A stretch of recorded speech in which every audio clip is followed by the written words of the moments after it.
Hi, this is Bruce Kidd with the Kidd Consulting Group, and this is our next edition of Insights for Executives videos. And I am delighted to have one of my favorite executives here today, Wil Davis, who was a co-founder of Ontario Systems. In what year, Wil? 1980. 1980. Wow. The conversation we're going to have is, appropriately enough, a conversation about leadership and what Wil has learned and implemented in his career. Tell us a little bit about your career, Ontario Systems, and what you're doing today, Wil, please. As you mentioned, I'm a co-founder of Ontario Systems. A partner and I who worked at General Motors together formed it and left General Motors on the same day and were able to make a living out of it, which pleased our wives to no end, which was their big concern. Will you actually be able to feed us, and will we have insurance? So we were able to do that. Yep. And we did that for the next, I was there for the next 27 years, and then the company has continued, but it sold a couple of times. Yeah. And I chose one of those times that it sold to take my marbles off the table, and have exited and retired. Do a little bit of consulting myself now, in organizational effectiveness generally. So. Well, I'm delighted to have you here because, and I say this with all humility and respect, I think when I met you in the 90s, I was incredibly impressed with the culture you had built in the company and your employees. Thank you. And it was all a reflection of what I believe was your leadership, and I'm sure Ron, your partner, had a role in that as well. Absolutely. So we're going to have some conversation today about what you learned and what you could share, because our audience, Wil, is men and women that own or running small to mid-sized businesses, and there'll be others, but primarily that's who we're wanting to talk to today. So I'm delighted to have you share your insights with us. Let's start with that. Thanks for the privilege. Yeah, no, my pleasure, my friend. You started in 1980, came out of big corporate America, and you start a new company. Yeah. How qualified did you feel to do that, and how did you get there? We were completely unqualified, and I think we both kind of knew that in the sense of creating corporate organizations. We didn't anticipate creating one. We thought if we ever got to a company of 10 or 12 people, 25 max, that'd be huge. Yeah. So several years later, when we're over 500 people and around the country and serving in a best-of-class piece of software that was created by our team, that exceeded our wildest dreams. So rather unprepared, but not unlike other things that we do rather routinely. Take parenting. Wasn't prepared for that either. My wife would say I was definitely not prepared to be a husband, but she's been training me, and she hasn't given up yet. So it's a constant learning thing. I don't think we ever arrive, but keep learning. Yeah. Well, so you did it for 27 years. Mm-hmm. You got pretty good at it, I must say, for an engineer. What do you think contributes to a person being an effective leader? What are some of the things that they must develop to be an effective leader? And does it vary among people? You know. So I have had the privilege of providing leadership in that organization and in developing leadership for the organization past the point where Ron or myself, either one, would be providing it. Yeah.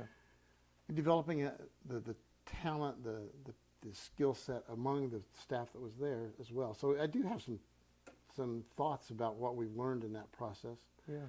And I think there are really, really important stuff is what kind of a person are you, and how comfortable are you in your own skin. I don't think it's easy to follow somebody that you don't believe is authentic, that you don't believe is real. And so becoming that person and then living it out, I don't think I could put myself in a role and be a good enough actor to keep it up for 27 years. I have to kind of be me in all those venues. I think that's really, really important. And I think that skill sets that go along with that to help make you effective are the ability to communicate well, you don't have to be a wordy person to do this. Yeah. There are lots of different ways to communicate. But to communicate well, and what are you communicating? And that is something that is ennobling for you and for the organization itself. We're asking people to trade their lives, in essence, for a paycheck. And that, you would never tell your kids, okay, take money and do whatever they tell you to do. You would never tell them that. But that's essentially the contract that corporate America seems to want to have with its employees. Yeah. And so I think that's a rather weak motivation, essentially. So we have to talk about what motivates them. What was their raison d'etre? What was their reason to be in the first place? And then does what we do as a workplace fit that in some way? Yeah. If we can do those two things, then we can probably lead. And that really requires desiring another person's best interests almost more than your own. Yeah. So you have to be willing to serve the needs of your customers, your employees who serve your customers, and I think it extends beyond that even to serve your vendors, the people you pay to serve you, and never forget you're part of a community. Yeah. And so serve the community, and that's where most of your employees live also. So it should be a virtuous cycle if Yeah. you can get it started. Yeah. You know, there are some people when they walk in a room, you know, at an event, they sort of command the room, you know, just by their presence. Some Right. people have that skill. And then there are others that like to be in the corner and just sort of observe and talk with people in, you know, small groups. Do you find, I'm curious, what do you find that leaders have to be out front, or can they lead from behind, or is there a difference? Yeah, it turns out there is a difference, and the research would say, and research not by Wil Davis, but by people who are responsible, like Jim Collins and people like that, they would say that your level 5 leader, what Jim Collins characterizes as the best kind of leader to be, is a humble, yet very determined leader who doesn't necessarily have to be the spokesperson for every event. There are some really famous company leaders of the past. Most of them have written books. Most of them have one name to them, or books have been written about them. And those were level 4 leaders. They were the high charisma, high energy, command the room kind of guy. And you would know their books by their names. So Jack, Iacocca, Jobs. And you'd say, wow, that's what it takes to be a leader. And I would say to you, I hope not. Yeah. Because that's not the kind of leader I am. And I think their results tend to be a little short term. And interestingly, when I say that about some of those big companies that have got, but their genius wasn't in their book, it was in creating the leadership structures that trained and developed next generations of leaders. And you notice their board didn't pick another level 4 leader when they chose their next leaders. Yeah. I've got a word that just came to mind as you were talking about characteristics of leadership. Okay. Vulnerability. As the leader, do you feel like leaders have to have a certain level of vulnerability for their employees to, as you said, want to follow them? It's a great question, and I'm sure it's a sliding scale. Yeah. Don't you love the current commercials running about, can I get that one price on my insurance? And Correct. You don't have to be that vulnerable. Yeah, right. And I think there's a limit that people want to know that you're authentic, that you're honest. Yeah, that's the word, authentic. And I think authenticity is really, really important because it wears well long term. And vulnerability can lead you into those areas that can erode trust, can erode confidence, you know. And so at the same time, none of us are above our own failures. And I think especially when a leader fails and it affects the organization, I think it's really important. That's just honest, you know. We were forced to make a decision for the organization. I take responsibility for it. I made it. I approved it, whatever I did. And folks, it turned out to be not the best decision for us. It may not have been wrong, but it wasn't necessarily the best. Yeah. That type of vulnerability adds to authenticity. At the end of the day, if you talk about leadership, people follow people they trust. Yeah. Yeah. And so those things that add to trust and those things that detract from trust either make you more effective as a leader or less. But when they stop trusting you, they stop following you. Yeah. That's a great point. And that's really what I thought. That's what I thought you would say. So let's talk about the role leadership plays in creating what I think you had, sort of a best places to work type of culture and environment. Yeah. How does leadership go into playing a role there and creating that kind of cultural environment? So I want to distinguish between the award, Best Places to Work, Yeah. and the reputation for being Yeah. best place to work. And the awards are nice, and they think they push you in a certain direction, which is healthy. But if the only reason you're applying for that award is because you want that little sticker on your door, or you want to use it in social media, just be careful. Yeah. Because that's not authentic, right? The real reason you want to do it is not because you want a sticker, it's because you want to be a great place to work. And you want a great place to work because you care about your people. You care that they're growing and that they're in a place that's affirming and encouraging, helping them to become everything that they can be, which will be at the end of their career, their satisfaction from spending a career doing something other than being with their family or chasing their kids or their grandkids or whatever it turns out to be.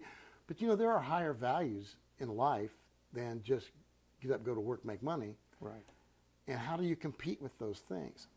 But I think creating a best place to work for the right reasons is absolutely the right thing to do, because it honors the God-given talents of the human capital that you have sitting around your table working with you to make things happen. Yeah.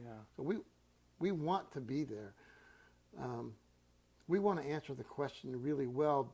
Well, as leader, do you want to work in your company?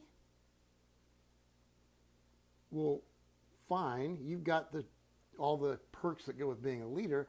What about the people who have no perks? The people who are at whatever your totem pole looks like. What happens to the people that are on the bottom rung of your organizational ladder? Is it a good place for them? Yeah. Are they growing? Are they becoming? At the end of the day, when you do this organizational assessments to determine whether or not you're considered a best place to work, they're going to ask everybody. And that's what's pretty impressive of some of the companies that get that award is you were successful enough of percentage of the time with all your people that they filled out the form and said, wow, yes. And so they're more likely to refer people to your organization. Yeah. We're in a very tight labor market today. What better weapon do you have than to go to people and say, things are tough where you are. How's the culture? How do you like working there? Oh, well, you got skill sets that I'll bet you, we're looking for people that do a lot what you do. I'm not necessarily trying to lure you away from where you are, but we have people that do what you do, and we need that kind of talent if you're ever interested. Those companies still have there's, in one sense, there's always a talent shortage, right? Yeah. How else did I become a president? There's a shortage. Yet, at the end of the day, that talent war is real. Yeah. And you don't win it by, people can match your salaries, they can match your benefits, they can match your ping pong tables and your foosball, they can match that stuff. What they can't match is the relationships that the people have with the company, with its purpose. Does it scratching their needs as much as you're scratching theirs? And so leadership, to the real question you asked me, what's leadership's role in that? Leadership sets the culture. Ownership, if you break this apart into a block diagram, ownership selects leadership. Leadership sets the culture and selects the team. Yeah. And so an appropriate use of ownership is to value and validate the leadership and the culture they're building. And if you're an owner and you're not the actual de facto leader, then hear this really well. if you're not pleased with the culture, the way you're being represented by the thing you own as an owner, then leadership is really in play. Yeah. So when you're small, or start it yourself like we did, I was the owner and I was the leader. So I could fire myself. But you know, I think I took that perspective into it, which is saying, am I creating something that I'll be pleased to be known for having had something to do with it? Yeah. And not always successful. You know me well enough to know we all make mistakes. we didn't do everything right, and we did a few things really well, and we were really fortunate to have extraordinarily gifted people who wanted to come to work in a high-tech business in the Midwest, and they did, and they made us an industry leader. Yeah. But you know, it's so much better than what I could have done. And I'm a programmer. I'm a systems analyst by trade and training, and but I know the limit of my own gifts. Yeah.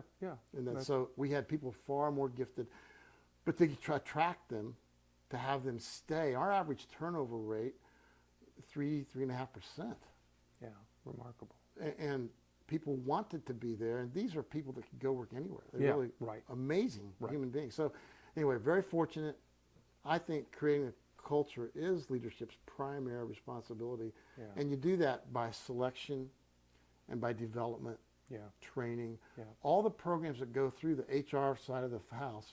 So I was a chief HR officer for many, many years because I interviewed 100% of all final interviews were through my office, through me personally. Yeah. So I was a chief HR guy for a long time because it's so critical to building the team and making sure that not only for the selfish interests of the company, but for the altruistic interest of, are we the best fit for you?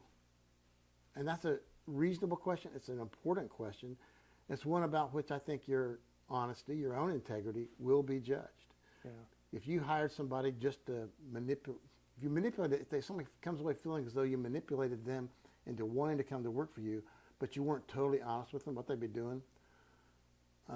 We want you to be a systems analyst programmer for this brand new product we're doing, and you put them as a maintenance programmer on a third generation project. Yeah. You wouldn't expect them to feel fulfilled. Right. Their expectations were here. You met them here. That's called disappointment. Yeah. And so that's our responsibility as leaders. And it's a wonderful responsibility. It's a horrible responsibility because it's so pervasive and you can fail so many ways. Yeah. And the difference between real and perceived motivation is rampant. Yeah. So, we've got a brave new world we're all living in. yes, we do. Thank you, COVID. Yeah, and so we've got this hybrid environment for workers now. Do you think what you just described as far as leadership being so profoundly important in building the culture, is that a challenge now for a lot of company owners? This hybrid model of people at work 3 days a week instead of 5, and some working remotely all the time. Yeah. What tips would you offer men and women who are out there running companies as far as creating that culture they're looking for? I think there's this great chasm in the marketplace, and we're only about halfway across. Yeah. It remains to be seen whether or not that bridge is going to be substantial or not, or it'll crash into the sea, if you will. So to think about how to do hybrid, really important. If you have jobs that are easily metriced and you don't need a lot of collaboration to do them well, we can probably get by with that environment at some level. Again, I think the jury's out about whether or not that's 5 days a week or 1 day a month you have to come into the office. The thing we run the risk of losing, and I don't know that there's a wholly satisfactory answer to it today, is the interaction of the team and the relationships that are built. A lot of the culture is not because I was there. I mean, I think humans have a kind of a limited random access memory. My memory, past about 300, 350 people, it's hard for me to be personally involved and to know them well. Really hard. But I did that for a long, long time, and that made a difference. But when it got to that point, Just like it gets to the point when people are no longer on site. It's just harder to know them by name and to know their cats and dogs and kids and spouses. I mean, it's just very difficult to do. So it'd be interesting to see how people solve that problem.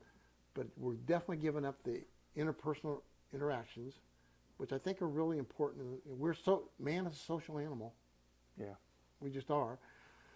And so how do we bridge the gap electronically? I think that's a very fair question. And I don't think the answer is in yet. Yeah. But yes, leadership's definitely involved. Every company that I'm still associated with, primarily at the board level, every company is evaluating their policies in this area and trying to figure it out. Yeah. But at the end of the day, it's serving the other person's best interests in the long term that allows you to lead. If people believe that you want them to come back to work for the wrong reasons, back to the office to do their work. Yeah.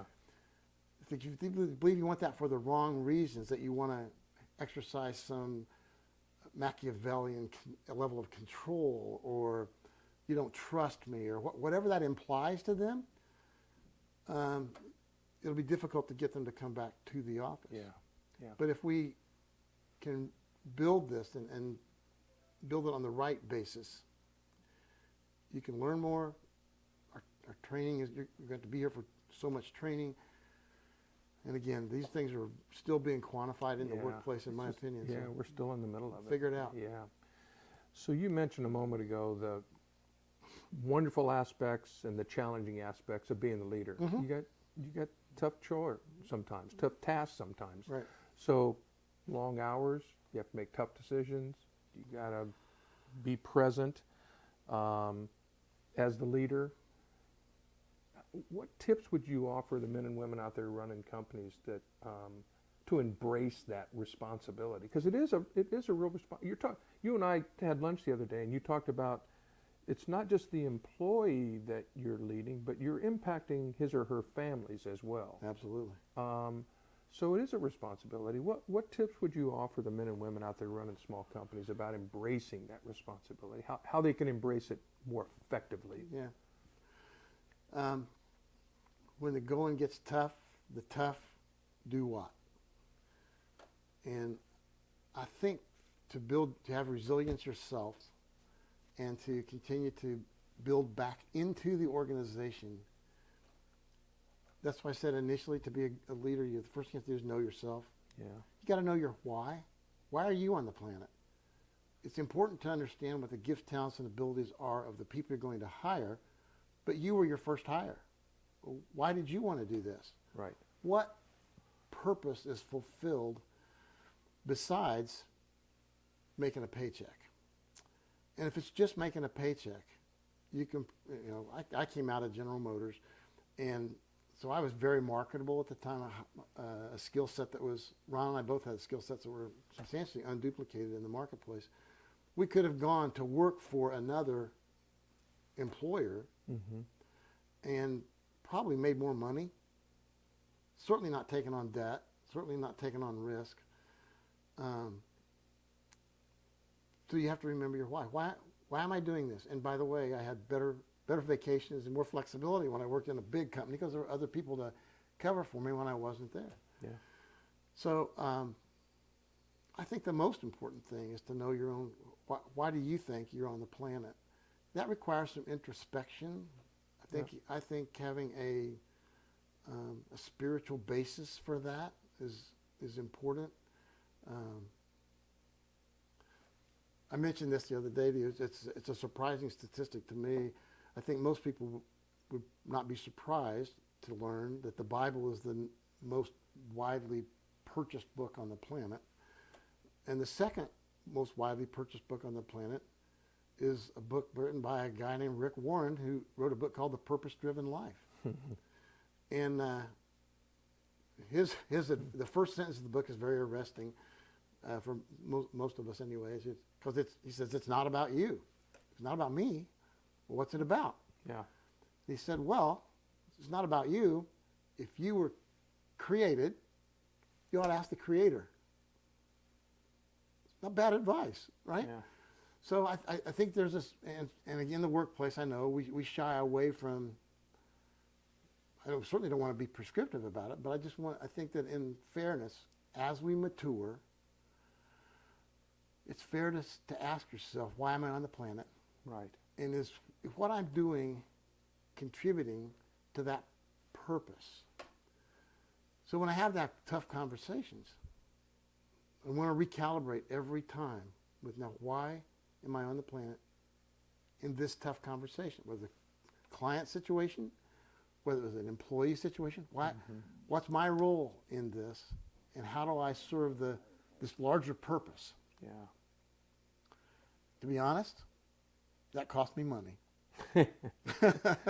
Now, why was I willing to sacrifice money Yeah. for that? Because my purpose is worth more than money. Yeah, right. Absolutely. It's that simple. Yeah. Now, here's the thing to really remember, leader. It's that way for your people, too. Why are they going to come in and work all weekend on a project that was a disaster for the customer, and we're going to save the customer's bacon if we can, but we need you to sacrifice an entire weekend away from, or week away from your family, work crazy? Why would they do that? Oh, because it's related to their why. Right. It's the application of their gifts, talents, and abilities in alignment with this higher order purpose. We ought to be very diligent and sensitive to not abuse that wonderful privilege and sacred trust that our team places in us to set guidelines and to set boundaries. But at the end of the day, when you have hard stuff to do, go back to your purpose. Yeah. And then Yeah. do it as well as you can, and as lovingly as you can. And I mean that word advisedly, lovingly. Again, another word we don't use in a business context very often, but Yeah. we ought to say, what's the most loving thing to do in this situation? Yeah. And it's not loving to give your children candy at 10 o'clock at night before they go to bed, right? Right. So, Yeah. it's No. not loving to do everything that we're asked to do, Yeah. but how do you say no to it? How do you redirect? How do you restructure the event? What are the tools you have as a parent? Well, same thing applies in the work world. What are the tools we have to do this as lovingly as possible? And Right. it may or may not be what we think. Yeah.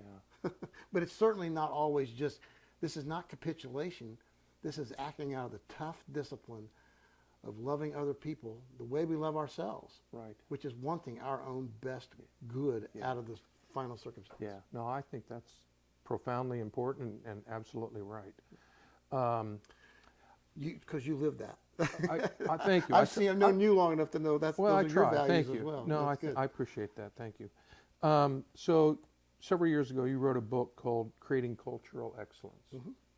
And I was reading through it the other day, and I want to share some words that I found in that book with you and have you share with the audience what comes to mind with Okay. each of these words. Okay? These are the core values. Yeah. Yeah. Yeah. Got it. Stewardship. Stewardship for me means it's a simple thing. Do the most you can with whatever you've been given to do with. Okay? So we don't waste money. We do things diligently and with excellence. It's your signature. Stewardship is doing the best you can with whatever you've been given to do it with. I played sports in high school, and I'm only 6 foot tall, and I'm not the quickest guy on the planet. I moved schools between my junior and senior year, and I remember my coach in my new school saying what he'd heard about. I have a twin brother, as it turns out, also. What he'd heard about these two twins coming to his new school, they were both huge, and they were great athletes. And, I mean, pretty mediocre athletes, and certainly not huge. And so he had the unfortunate privilege of telling the people, well, they're short, but they're slow. Yeah. Perfect. But you know what? You do the most with what you Yeah. got to do with. Yeah. I think we did that. Yeah. And as a result, that team, not because of us, but that team was the best team at that little tiny school, less than 200 people in the top 4 grades. Best one they'd ever had in their school's history. Is that right? Because they had people who were committed to being the best steward of their own gifts, talents, and abilities for the team. So. Is that high school still around? It's part of Tri-West. Oh, it's part of Tri-West now. Yeah. What was the school? North Salem. Oh, sure. Yeah. Little tiny school. Small world. Yeah. Well, we could trade slow, short, unathletic point guard stories for a There long you time. go. I had the same experience in high school, a much bigger school, bigger challenge. But second word that I came across that I find really interesting, integrity. So integrity is one of my personal core values as well. And so I love the word. It comes from an old English weaving word, which means to be woven out of the same cloth. So I believe your whole life is out of one cloth. What it means is you can't subdivide it without tearing it. Right. If you break your integrity, you're going to tear something of you apart. So we use the word integrity, and it means at least being honest. Right. C.S. Lewis says, a guy who's a favorite author of mine, but he says, don't try to achieve higher virtues until you first decided to be honest. Pretty good advice. Yeah. How do you build on that? Yeah. Start with integrity, start with honesty. And for me, I wanted one of the things I yearned for. I went to work in a couple of different places after graduating from the university. And one of the things I yearned for after I'd been in the work world for a while was I actually wanted to have the same set of values at work that I had at home, and vice versa. I didn't want to have to, I got a different hat on now, I have different values here. No, I wanted to have one set of values. To me, that's being integrated, being whole. And so we strive for that as an organization. And if we find that we're on opposite ends of a thought, we do need to get to the bottom of it so we both have our integrity intact. Because I don't want to ever ask you to do anything that would cause you to compromise your integrity. Right. Yeah. And I would never do that intentionally. If you ever feel like I have, then I want you to raise a flag and say, hey, we need to talk. Yeah. Very, very important. And I don't know anybody, I tell people this, used to tell people this all the time, people will trust, if you disagree, people will trust you if you're honest. Okay. Because nobody agrees with everybody all the time. My wife and I don't agree with each other all the time. We've been married almost 50 years. And she still hasn't figured out that I'm always right. Go figure. Anyway. We got that in common too. Well, that's why I told you she'd be sure to say I wasn't prepared to be a husband either. So, it's super important. It is important. Super important. Yeah. Service. You watch Ted Lasso? They have a character on there, and he goes around. He's football is life, and I think service. I think if there's a common denominator to why we're all on the planet, not just you personally, me personally, if there's a common denominator, it's here because we're here to make things better. Right. And how do you do that? Do you make them better just for you? Think if you go around life and live life in a self-serving, self-absorbed kind of way, you run the danger of getting to the end of your life and saying, that wasn't a very good life. Yeah. I wasn't really worth much. But if you spend your whole life serving other people's best interests in the long term, at the end of your life, I hope you'd feel really, you know what? Wow, that was a tough life. But you know what? The world's better because I made a difference. Yeah. How'd you make a difference? Well, I didn't make a difference on a global scale, but I made a difference in the life of one person or 10 people or one customer. Yeah. However you want to measure that. So service is life. And I had an older brother who passed away unexpectedly. This is the older brother, 8 years older than me, so great age to teach me all the important stuff in life. Taught me how to drive before I was supposed to, and taught me about girls, and let me play basketball with the big boys. He was just a great older brother. But my twin brother and I would come in the summertime, we'd be all hot and sweaty, and we'd plop down in the living room, and he'd be sitting there doing something, and we'd start whining. That's what 8-year-old little boys do. We whine. Well, I got nothing to do. I'm bored. And he would look at us and he'd say, you know what your problem is? I was listening when he spoke because he was bigger than me. No, what? He said, your problem is you're only thinking about yourself. If you'll get busy and do something for somebody else, you won't be bored and you won't have nothing to do. Go serve somebody. he was right. Yeah, pretty good advice for a And 16. there I am. I'm telling you this, 50 years later, 60 years later, I'm telling you it's a way to live life. Service is life. And if we do that, we have a chance of leaving the planet and feeling good about the time we spent here. Yeah. And I think that's what we all want. I agree. Tolerance. If people are going to be honest, they're going to disagree. Only people who are dishonest don't disagree. Mm-hmm. So how do you get along with people who are really, really honest but disagree with you? What do? We came up with this word, which is respect the other person's position, the other person, in one word: tolerance. It does not mean agreement. Our culture today has got that word screwed up really badly.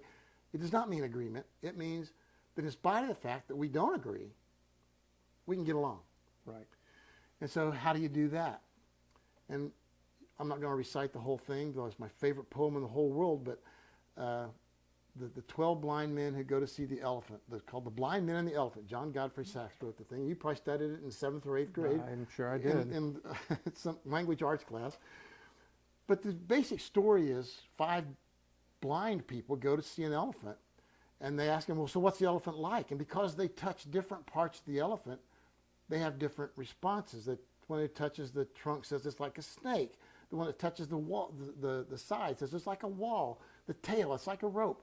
The leg, it's like a tree. The ear, it's like a fan. And the final verse goes like this: and so these men of Indostan disputed loud and long, each in his own opinion, exceeding stiff and strong. Though each was partly in the right, all were in the wrong. And I love that, because I think that's us. Yeah. We're all relatively blind people.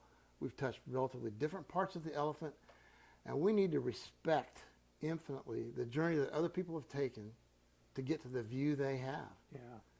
And that's why if you have integrity as a core value, you got to have something that says, what do you do when you disagree? Yeah. And we work really hard to respect and honor the disagreements among ourselves, because we learn from that, we grow from that, and it changes our goal. It changes our goal from being right about the part that we've touched to, wow, I wish I could see more of the elephant. Yeah, that's great. I love that poem too. I can't recite it like you, but I love it. Last one, and this, you embody this, and it's the reason I'm so delighted you're here today: professionalism. Mm-hmm. So professionalism comes from 2 little words: profess. Pro means before. Fess means to speak. And what I like to tell people is our work speaks before us. Mm-hmm. We don't get a chance to go in there and sell people on the idea that, hey, we have these highfalutin principles that we run our business and our lives by. Would you like to deal with us? They're only interested in what we actually do. Right. If our actions align with our values, we've done a good thing. But you have to be a professional first. You have to walk the talk before you can talk about it. Yeah. So professionalism was our reminder that was our job. We did a branding survey one time, and we asked our clients to tell us of all these celebrities. There were a whole bunch of celebrities, Mm-hmm. rock stars and sports athletes, people like that. And so they had a whole list of us. You select one. Which one is this company most like? And our clients had this amazing degree of unanimity on this one that surprised even the researchers. They said, you cannot believe how many people came back with the exact same answer. We said, don't leave us in suspense. Who was it? Yeah. Michael Jordan. Really? Michael Jordan said, yeah. We said, well, what does that mean? He said, well, they told us. Okay, what'd they tell you? They said, you're really expensive. Yeah, but here's the clincher, but you're really good. But you're really good, yeah, as long as there's the second piece. Because that means our value proposition was higher than any of our competitors. Correct. Because they didn't have Michael Jordan in their DNA. That was us. And so, again, I took it as an enormous corporate compliment that our staff had lived this out enough in front of our clients that in a blind survey, 9 out of 10 selected Michael Jordan, Yeah. and for that reason, Right. because we're the most expensive solution in the marketplace on one hand, but on the other hand, we're the least expensive because we're the highest value. You are really good. How do you want to be known in life? I decided we were fine with that. We were fine for being known as expensive as long as we deliver the value. Yeah. And our team did it. I mean, again, this isn't Will. This is the team that made that happen. And Yeah. so we talk about it. We stress the importance of it, but did we live it out? And that's just the evidence that maybe sometimes we did. Absolutely demonstrates leadership, corporate culture, service. Yeah. Or it wouldn't have been that unanimous amongst all those people that are being touched by lots of different people inside your organization. So it's a common thread. And they know us. That's really impressive. That's They really know us. impressive. Very, thank you. It's kind, but Yeah. it was a fun. Oh, fun that's survey to get. terrific. Yeah, that's a great response. Well, this has been really fun for me because I sort of knew what you were going to say because I know who you are, even though it's been a few years since we've talked. I'm most excited for those people out there watching us to hear your words of wisdom because it's really good stuff. Well, Thank you for being here today, and my privilege. Thank you for having me. It was a pleasure. Good luck to everybody. We will be back in about a week with another video for Insights for Executives. We hope you enjoy this. Make it a terrific day. Thanks.